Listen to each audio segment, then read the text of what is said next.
because what you, the unsung heroes in the wastewater industry, do matters. Every Wednesday, join me, Suzanne Chin Taylor, the DooDoo Diva, a longtime veteran of the wastewater, trenchless, and civil infrastructure industry, as I interview guests who are making an impact on how we manage and operate systems for conveying and treating wastewater. I'll also be speaking with representatives of organizations that are utilizing disruptive or new technologies, and executives who are going to share how to be successful and sustainable in our vital industry. So whether you want to learn about the latest trends in technology in treatment or trenchless, gain tips on training and retaining great talent, or simply how to be more efficient, productive, or profitable, this podcast is for you. Well, hi, everybody, and welcome. And thank you for joining us on today's episode of the DooDoo Divas Smells Like Money.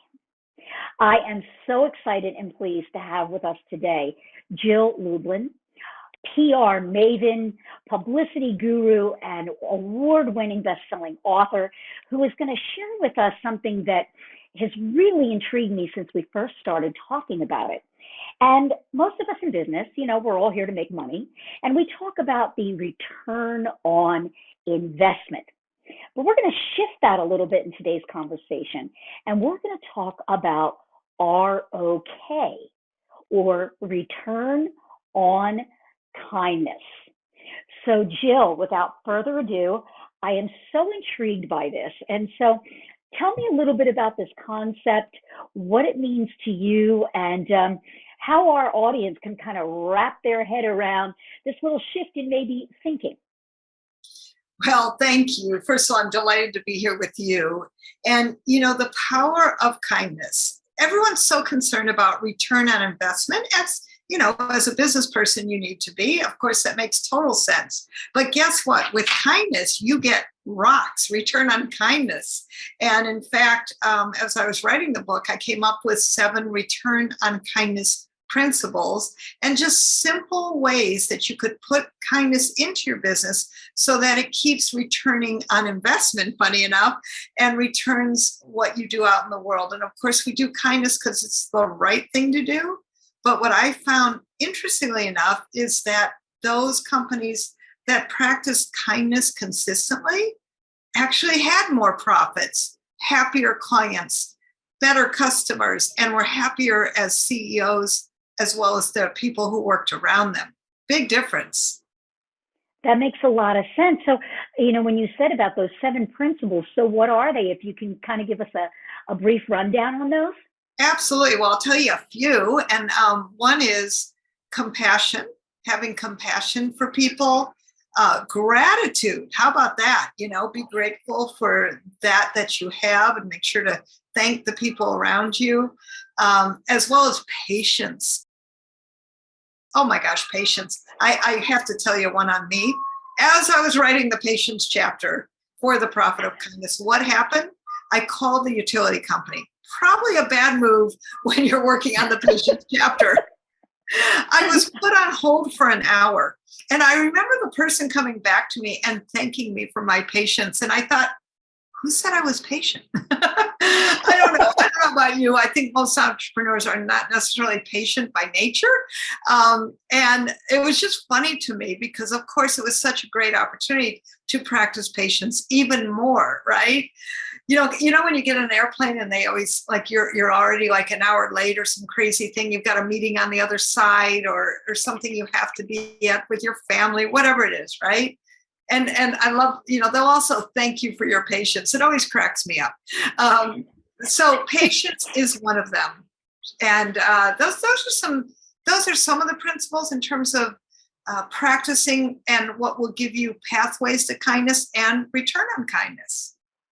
So one of the things that you mentioned was that adopting this principle or this, way of showing up in the world for business, it also can build your profile and your brand.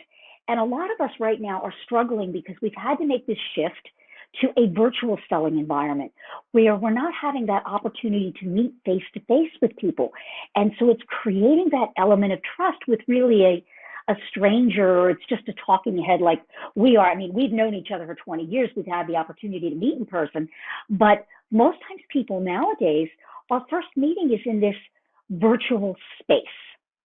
And how does adopting this, how can it help you with the challenges that we're now facing in this new paradigm of the virtual selling?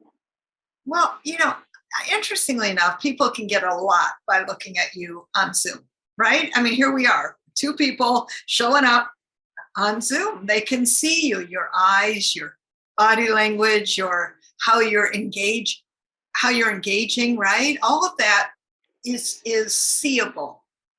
People can tell. I think, if you're kind, if you speak well of others, you can tell a lot of things about people. So yes, we're meeting on Zoom.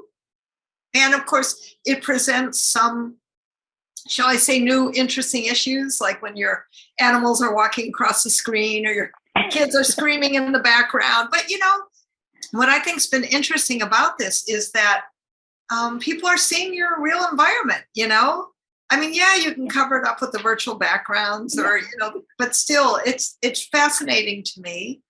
And I think, interestingly enough, we can see really what's true about each other. And I think it's all good. I think it's an interesting thing about the beautiful thing is this is real life, right? And I think we've all been privileged in a certain way to now see into each other's real life. I thought it was super fun, I must say, right when COVID hit, and all these main talk show hosts were doing the talk shows from their homes, and the kids were running around. And I don't know, I thought it was interesting. I think it's presented a unique look into all of our lives in different ways. And frankly, talk about kindness and patience. All of that has been increased. We all have to be flexible. Another return on kindness principle, by the way, with each other, because that's what is required now.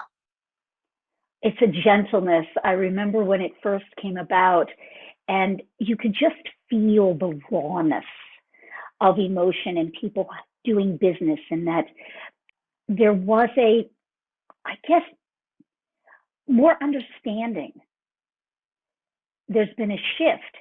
And even though now, I guess we're all a little tired of it, we're, having this COVID fatigue or even like Zoom fatigue on meetings, but yet we still have to plow through, because I don't think that things are really going to change in the, near future, all the variants coming out. And so it comes back to this statement I remember, that it's a pay it forward attitude, that we cannot keep it. We cannot keep it and multiply it unless we're willing to give it away.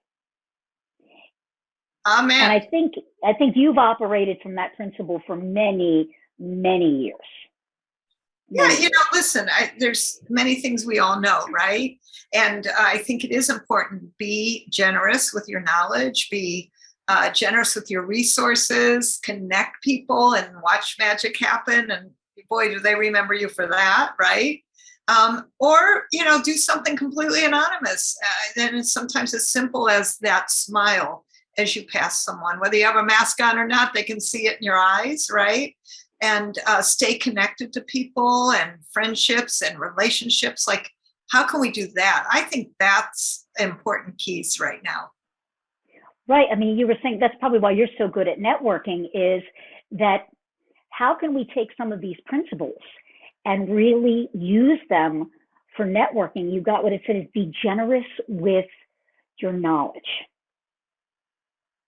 Yes, and that's a kind thing, right? It's interesting with the profit of kindnesses. I interviewed companies, small and large, one-person businesses and bigger. There was some consistency around those that used kindness and integrated it. And, I've been watching kind of the nature of what's going on in the world. And interestingly enough, kindness is a campaign that Honda, the car company, put out commercials on this. I thought, well, that's good. That's hit the mainstream. Dignity Health, a major healthcare company, has a human kindness campaign going on. I mean, hello. Love it. It's all over the place. I love it. I love it. So And just kind of wrapping up on this, if somebody were to decide that they want to implement and practice this and do a regular investment in their business through investing in kindness, just being a good person. I love that movie years ago, Pay It Forward, and I've really lived my life from that principle, and it has served me incredibly well. Is that how do you think that people can really use this to get more referrals? Because we're all looking to find business.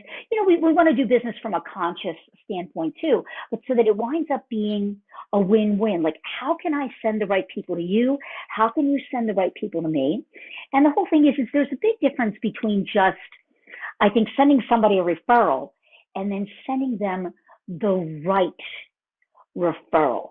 We will talk about that 80-20 rule of, 80% of the profit comes from 20% of those golden nugget customers.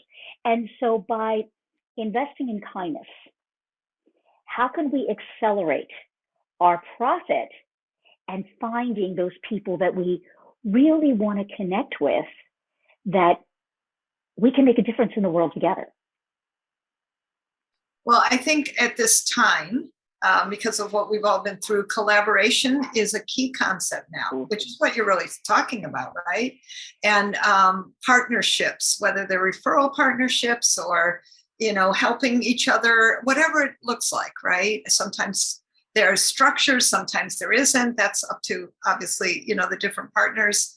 But what I see is that we've come into a collaborative world more. And yeah, there's still that competition, but certainly it's not something probably you and I pay a lot of attention to. We're more collaborative in nature. Mm-hmm. And I think, though, that this is the way of business now. Kindness, collaboration, connectedness. These are important values. Integrity, right? Transparency. These are important values now. And I think it's a good thing. It's kind of forcing us to go into a new way into this world. And it's a beautiful way to be. Thank you, Jill.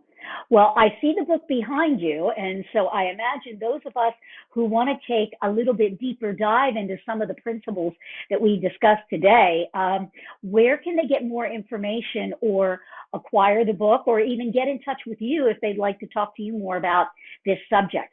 Absolutely. Well, one thing I'm big on is free gifts. So I have one for y'all. And that is, if you go to publicitycrashcourse.com/free gift, that'll enable you to get direct in touch with me. It's a free masterclass for you and an opportunity to connect personally. Oh, well, thank you, Jill. And thank you for the free gift. And for those of you who have never had the chance to hear Jill speak, if you follow her on the various social media and you get an opportunity to hear her keynote speak or attend one of her workshops, I highly, highly recommend it. You will be entertained, you will be educated, and you will walk away with things that you can start implementing for yourself in your business right away that can really make a difference. And so thank you again for being on the show. And namaste, my friend. And here's to a great 2022. And let's make the world wealthy and full of kindness. Thank you. Thanks for joining me, the DooDoo Diva, on this week's episode of Smells Like Money. Be sure to subscribe to the show so you'll never miss an episode. And while you're at it, if you found value in this show, we'd appreciate a rating on iTunes, or simply tell a friend about the show, because that would help us out a lot too. If you're an industry expert and would like to be considered as a guest for the show, email guest@smellslikemoneymedia.com. Tell us a little bit about yourself and the topics you'd like to talk about, and we'll be in touch. For more information about our family of marketing, international business development, and workforce training companies dedicated to the empowerment and education of our industry, call us at 760-217-8010 or email me at raven@creativeraven.com. Until next week, a big shout out to all my industry friends and those who will be. You're my superheroes.